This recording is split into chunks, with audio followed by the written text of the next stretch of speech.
ಚಾಲಕನ ನಿಯಂತ್ರಣ ತಪ್ಪಿ ರಸ್ತೆ ಬದಿಯ ಹಳ್ಳಕ್ಕೆ ಇಳಿದ ಸಾರಿಗೆ ಬಸ್. ಹಳ್ಳಕ್ಕೆ ಇಳಿದು ಸೇತುವೆಗೆ ಡಿಕ್ಕಿ ಹೊಡೆದಿದೆ ಕೆಎಸ್ಆರ್ಟಿಸಿ ಬಸ್.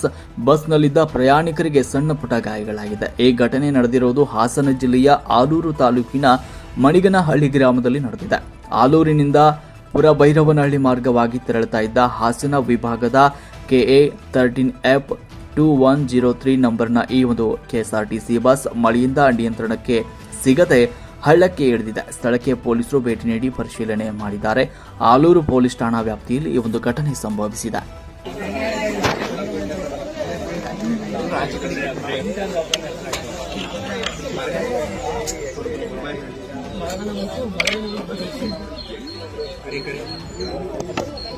ಜನ ಇತ್ತಿಲ್ವಾ? ಏನಾಗಿಲ್ಲ.